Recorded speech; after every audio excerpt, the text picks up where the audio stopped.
É isso, para saber mais sobre as projeções econômicas para o Brasil nesse ano, a gente conversa agora, gentilmente nos atendendo, Adolfo Saxida, chefe da Assessoria Especial de Assuntos Estratégicos do Ministério da Economia. Tudo bem, secretário? Como sempre, muito obrigado por estar aqui conosco na Jovem Pan. E, senhor, claro, ouviu o Luiz Arthur Nogueira falando sobre o IPCA, de que forma a inflação é um desafio para a economia do Brasil desse ano. Bem-vindo mais uma vez. Muito obrigado. Eu quero começar dizendo que em 2018, no rol dos 50 países com o maior PIB do mundo, o Brasil ocupava a posição de número 40 em termos de resultado fiscal. Ou seja, éramos a rabeira do mundo. Em 2021, o nosso resultado de déficit primário foi o segundo melhor do mundo. Então, estamos dando a resposta dentro de campo. Inflação é um problema seríssimo.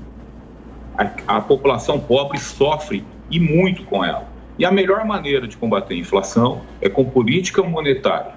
A política fiscal está fazendo o necessário. A nossa política de consolidação fiscal continua. E os dados mostram isso. Então, por favor, não acreditem em mim, acreditem nos dados. Vamos olhar o resultado fiscal do ano passado. Vamos olhar que a nossa relação dívida-PIB caiu 8 pontos percentuais em 2021 em relação a 2020. Com dados do FMI, de 1980 para cá, em mais de 100 países, isso implica num dos maiores e mais bem-sucedidos ajustes fiscais da história moderna do mundo. Obrigado. Luiz Arthur Nogueira, a sua pergunta. Secretário, bom dia. Secretário, ontem o Banco Central, na ata do Copom, deu um recado claro, que para mim não é nem um recado para a equipe econômica, não. Para mim é um recado para o Congresso, dizendo o seguinte: olha, se vocês aprovarem a PEC dos combustíveis, zerando imposto para todos os combustíveis, sem ter uma contrapartida, isso vai gerar uma piora na percepção de risco do país, com impacto no dólar, que vai subir, piora a inflação e obriga o próprio Banco Central a subir juros. Queria que o senhor, por favor, colocasse a posição oficial do Ministério da Economia sobre a PEC dos combustíveis, que, salvo engano, já foi inclusive apelidada pelo ministro Paulo Guedes de PEC kamikaze. Veja, aqui não é o momento adequado para eu colocar posições oficiais do governo. O que eu posso dizer para você é o seguinte: a consolidação fiscal, ela não é uma questão de ideologia. Quando os resultados fiscais melhoram, o risco país melhora. Quando o risco país melhora, o real valoriza, a inflação diminui, os juros diminuem, o emprego aumenta e o PIB aumenta. Ou seja, a consolidação fiscal é a melhor resposta de política fiscal que nós podemos dar para combater a inflação e para gerar crescimento econômico sustentável. Agora, tenho certeza que, em parceria com o Congresso Nacional, que é um grande parceiro do governo federal na agenda econômica, nós iremos avançar preservando a consolidação fiscal. Acho que estamos bem seguros quanto a isso. Passo a passo, vamos de novo dar a resposta dentro de campo. Secretário, pergunta agora de Cristina Grêmio. Bom dia, secretário. Eu queria que o senhor explicasse um pouco melhor esse dado que o senhor deu agora sobre a queda na relação dívida-PIB em 8%, que a gente sabe que parece pequeno esse número, mas é um número muito grande, especialmente comparando como vinha o crescimento dessa relação dívida-PIB aí no histórico recente do país. Perfeito. Vamos pegar o seguinte, as estimativas de mercado. Em junho de 2021, o mercado acreditava que o Brasil teria um déficit primário de 200 bilhões de reais. Isso em junho de 2021. O nosso resultado foi um déficit de 35 bi. Ou seja, a ideia de consolidar o lado fiscal, ela está presente no DNA dessa equipe econômica desde o primeiro dia do governo. Mas esses são dados do governo. Então vamos sair dos dados do governo e pegar dados do FMI, para mostrar um agente externo mostrando os nossos resultados.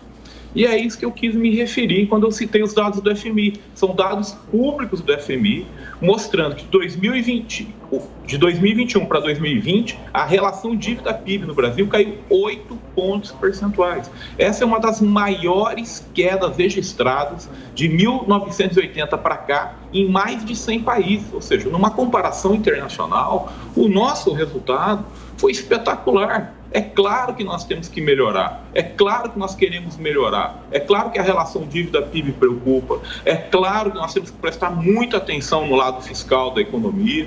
Agora, é melhor olharmos os dados. E os dados estão mostrando que essa equipe econômica tem um compromisso fiscal. Cristina, deixa eu dar um exemplo para você. Nós vamos estar soltando essa semana um estudo feito por uma das melhores equipes econômicas que já passou pelo governo, que foi a equipe econômica do governo Temer. A imprensa apelidou aquela equipe de Dream Team, do time dos sonhos. O time dos sonhos, em dezembro de 2018, fez um estudo prevendo a trajetória fiscal brasileira no cenário otimista, no cenário pessimista e no cenário mediano.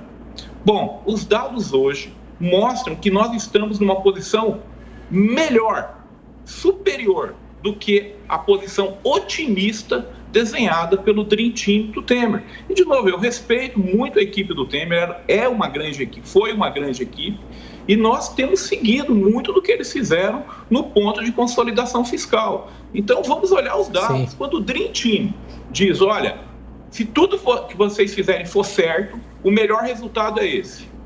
Pô, em 2021, nós mostramos um resultado melhor do que eles previram. Isso é um grande mérito da equipe atual e nós temos que respeitar demais o ministro Paulo Guedes e o presidente Jair Bolsonaro pela firme condução do país durante uma pandemia e agora no pós-pandemia vamos de novo manter a consolidação fiscal e reformas para o mercado. Tem muita reforma vindo aí que não está sendo prestada a devida atenção. O novo marco de garantias, sim, a MP de modernização de registros públicos. Então, passo a passo, com a graça de Deus, vamos em frente. Secretário, agora a pergunta é de Amanda Klein. Amanda. Bom dia, secretário. Não tenho dúvida do comprometimento da ala econômica do governo. O problema é a ala política que vem atropelando a ala econômica e um exemplo muito claro é essa PEC dos combustíveis, que está na Câmara, tanto a proposta da Câmara como no Senado, no sentido completamente contrário ao que defendia o ministro Paulo Guedes, que era de uma isenção, uma suspensão temporária de impostos apenas para o diesel, não para todos os combustíveis, fora outras bondades e benefícios em pleno ano eleitoral. O mercado enxerga isso como bomba fiscal. O presidente do Banco Central, Roberto Campos Neto, falou ontem que estava sozinho na condução da política monetária e que precisava da ajuda também do lado fiscal. Circulou um relatório de gestão do Fundo Verde, que é uma das principais asset managements do Brasil, falando ontem que o atual populismo eleitoreiro, fiscal do governo se assemelhava ao que foi praticado nos anos de Dilma Rousseff.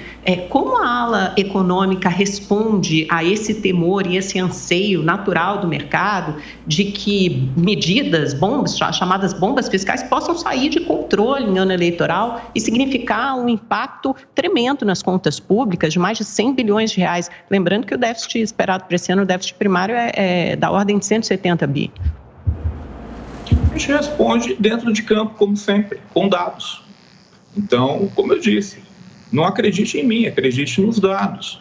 Comparar esse resultado com a equipe do Temer, com a equipe da Dilma, bom, a Dilma perdeu milhões de empregos, nós criamos milhões de empregos.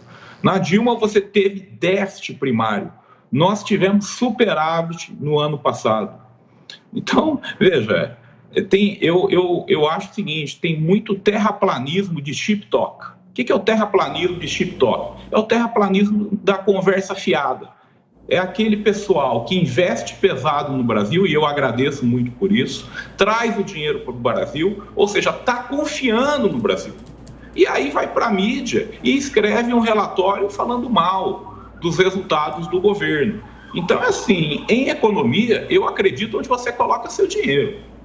Eu não acredito no que você fala, eu acredito no que você faz. Vamos olhar o que as pessoas estão fazendo. E o dinheiro está entrando no Brasil, o fluxo de capitais está vindo para cá, nós vamos avançar na agenda de concessões, uma mudança muito importante, que hoje as concessões são feitas para quem geralmente promete maior investimento privado e não para quem paga mais a maior outorga. Nós temos uma agenda de consolidação fiscal e, de novo, sempre assim. Em 2021, falaram que a relação dívida-PIB ia chegar a 100% do PIB. Terminou em 81%. Esse ano é a mesma coisa. Vai ser assim, vai ser assim, vai ser assim. No final do ano, nós vamos mostrar os bons resultados novamente que estamos mostrando hoje. E, de novo, o lado fiscal preocupa. Nós tomamos muito cuidado com isso. Mas uma equipe econômica que, durante a pandemia, manteve o lado fiscal, É óbvio que vai manter agora. E, de novo, o ministro Paulo Guedes é muito incisivo nisso. E nós temos o apoio do presidente Jair Bolsonaro para avançarmos no binômio econômico. O que é o binômio econômico? Consolidação fiscal e reformas pró-mercado para o aumento de produtividade. É a política econômica que está dando certo no Brasil e já deu certo em todo o país civilizado do mundo. Perfeito. Secretário Adolfo Saxida, do Ministério da Economia, como sempre, obrigado pela atenção, pela gentileza por atender aqui a Jovem Pan com os esclarecimentos e sempre prontamente já analisando os números divulgados a cada dia. Muito obrigado. Bom trabalho. Obrigado. Fiquem com Deus.